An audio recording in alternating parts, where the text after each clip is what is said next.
So in my latest track, I Still Burn, I had the drop, which sounds like this.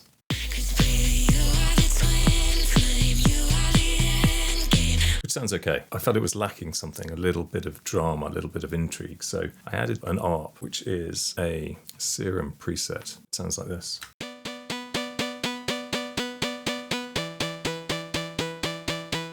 So it's quite nice. It's nothing particularly interesting. So I had to take a preset and combine it with my main drop to add a bit more drama. Well, the first thing I did, add a load of effects and automation. So we have RC20 to add a bit of movement, a bit of wow and flutter here. We have the Valhalla delay. We have an EQ, utility adding a bit more width. Gain automation, a bit more gain staging than another EQ. And with that lot, it sounds like this.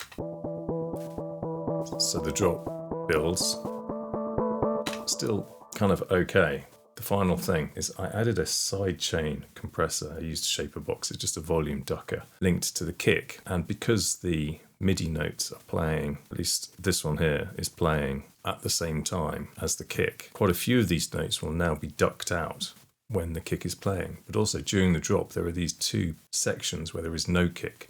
So during those bits, the MIDI pattern, even though it's exactly the same, will appear to speed up.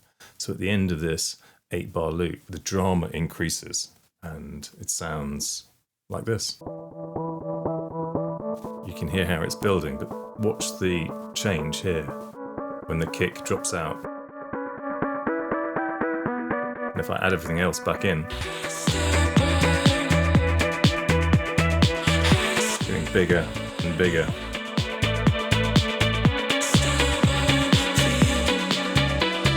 And that's how you take a simple preset and change it into something that really adds to the drop.